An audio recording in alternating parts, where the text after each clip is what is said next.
warahmatullahi wabarakatuh. Saya Adin Salsabila. Di sini saya akan menjelaskan mengenai materi kami yang berjudul Potensi Desa dan Sumber Keuangan Desa. Langsung saja, potensi desa merupakan sumber daya alam maupun sumber daya manusia yang terdapat di desa. Sumber daya ini dapat dimanfaatkan secara langsung oleh warga desa. Potensi desa terbagi menjadi dua. Yang pertama potensi fisik dan yang kedua potensi non-fisik.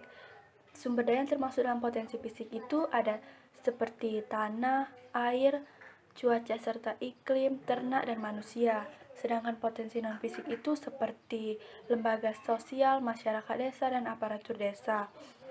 Lalu selanjutnya di sini saya akan menjelaskan mengenai kaitan potensi desa dalam perkembangan desa dan kota. Yang pertama itu desa sebagai sumber bahan mentah ataupun bahan pangan bagi kota. Yang kedua, desa sebagai fungsi tenaga kerja bagi kota. Yang ketiga, desa sebagai mitra pembangunan bagi kota. Baiklah, di sini saya akan menjelaskan satu persatu. Langsung saja. Yang pertama, desa sebagai sumber bahan mentah atau bahan pangan bagi kota. Desa disebut sebagai daerah hinterland atau daerah terbelakang. Desa juga sebagai penghasil bahan makanan atau bahan pokok seperti jagung, kedelai, buah, sayuran, padi, dan lain sebagainya.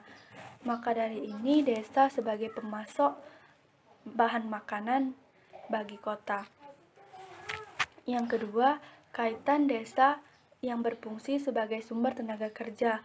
Dalam pembangunan, suatu tenaga kerja itu menjadi sesuatu yang penting. Jika membicarakan tenaga kerja, tentu tidak lepas dari usia produktif.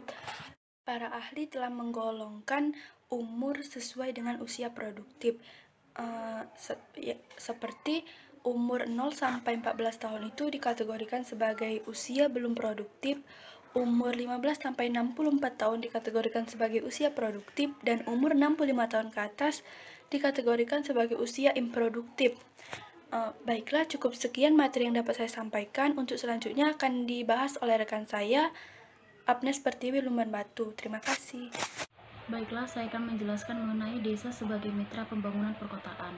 Sebagai yang kita ketahui, perdesaan itu identik dengan pola kehidupan di bidang pertanian dengan penduduk yang sangat rendah dan hasil pertanian yang didistribusikan ke kota sebagai pasokan utama bahan pangan untuk daerah perkotaan.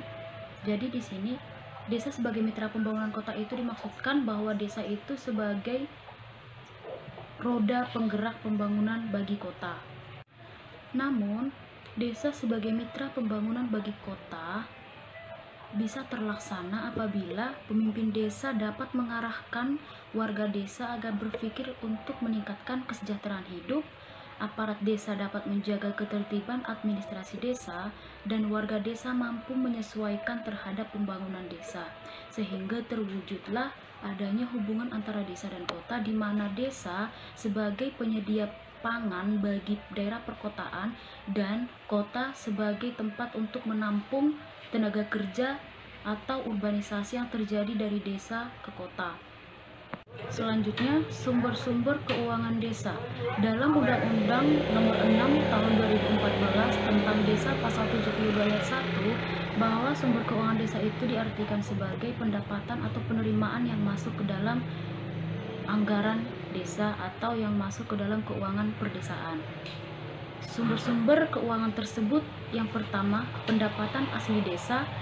Pendapatan asli desa itu berdasarkan peraturan daerah sesuai dengan perundang-undangan terbagi menjadi yang pertama hasil usaha desa seperti bagian laba badan usaha milik desa, hasil usaha ekonomi desa simpan pinjam, bagian laba lumbung pangan desa, dan usaha desa yang sah. Sedangkan yang kedua hasil kekayaan desa seperti tanah, pasar, jembatan, bangunan, kekayaan milik desa.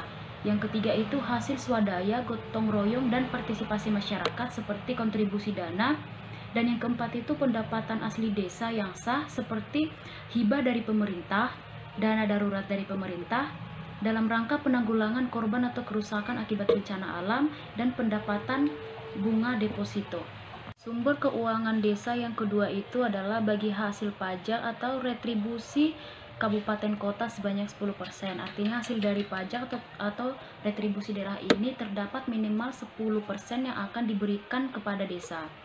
Terdapat dua alternatif kebijakan dalam penerimaan pajak atau daerah dalam keuangan perdesaan. Yang pertama itu keadilan komunitatif, yaitu 10% dari hasil penerimaan pajak atau retribusi daerah di desa bersangkutan, dan keadilan distributif itu 10% dari total penerimaan pajak secara rata untuk seluruh desa.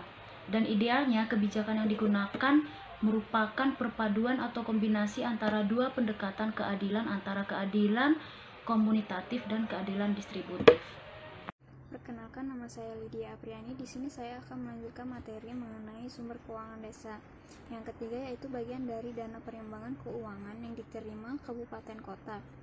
Jadi menurut peraturan pemerintah nomor 72 tahun 2005 tentang desa, bahwa dana perimbangan keuangan pusat dan daerah yang diterima oleh kabupaten kota dalam pembagiannya untuk tiap desa dibagikan secara proporsional yang disebut sebagai alokasi dana desa atau ADD. Jadi pengelolaan ADD menurut Peraturan Menteri Dalam Negeri Nomor 37 Tahun 2007 tentang Pedoman Pengelolaan Keuangan Desa pada pasal 20, yaitu pengelolaan ADD merupakan satu kesatuan dengan pengelolaan keuangan desa, yang ini keseluruhan kegiatan yang meliputi perencanaan, penganggaran, penatausahaan, pelaporan, pertanggungjawaban, dan pengawasan keuangan desa.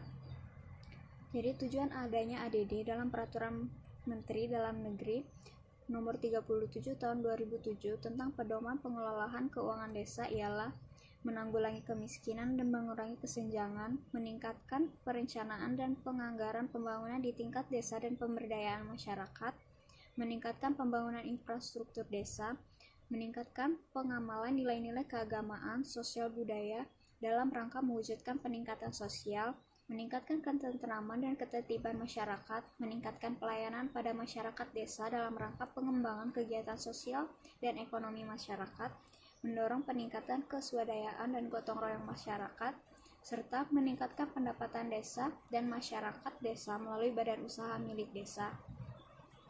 Sumber keuangan desa yang selanjutnya yaitu alokasi APBDN, bantuan dari APBD pemerintah, provinsi, dan kabupaten kota. Jadi dalam memberikan bantuan keuangan kepada desa, baik pusat, provinsi, maupun kabupaten kota memiliki dua pertimbangan kebijakan, yaitu pelaksanaan asas tugas pembantuan dan akselerasi pembangunan desa, serta terdapat dua pertimbangan alokasi, yaitu kompetisi proporsional antar desa dan pemenuhan kebutuhan seluruh desa. Nah, pertimbangan-pertimbangan tersebut akan membentuk dua pola alokasi, yaitu program indikatif atau pemerintah desa sebagai pelaksanaan, dan dana tunai atau cash transfer, di mana pemerintah desa yang memiliki kewenangan untuk mengatur. Jadi sumber keuangan desa yang terakhir yaitu hibah dan sumbangan dari pihak ketiga. Penerimaan pendapatan daerah berupa hibah sumbangan pihak ketiga merupakan sumber penerimaan yang sah dan dapat dibenarkan melalui tiga sudut pandang berikut. Yang pertama yaitu kewenangan otonomi yang dimiliki oleh daerah adalah keleluasaan daerah dalam penyelenggaraan pemerintah dan pembangunan mulai dari tingkat perencanaan, pelaksanaan, pengawasan, pengendalian, dan evaluasi pelaksanaan kewenangan tersebut. Jadi otonomi tersebut diselenggarakan berdasarkan pada kewenangan pemerintah di bidang tertentu dan secara nyata ada dan diperlukan serta tumbuh, hidup, dan berkembang di daerah. Yang selanjutnya yaitu khusus di bidang penerimaan daerah. Penyelenggaraan tugas pemerintah di tingkat eksekutif dan legislatif dibiayai dan atas beban anggaran pendapatan dan belanja daerah atau APBD yang dapat diukur secara akuntabilitas dan acceptable atau dapat diterima oleh masyarakat. Yang terakhir yaitu dalam sumbangan pihak ketiga melekat unsur-unsur hubungan yang tidak menekan antara menerima sumbangan dan yang memberikan sumbangan. Karena hal tersebut dilaksanakan secara sukarela, tidak mengikat, dan perolehannya oleh pihak ketiga tersebut dapat dibenarkan menurut peraturan perundang-undangan. Setelah sekian materi yang dapat kami sampaikan, lebih dan kurang saya mohon maaf. Wassalamualaikum warahmatullahi wabarakatuh.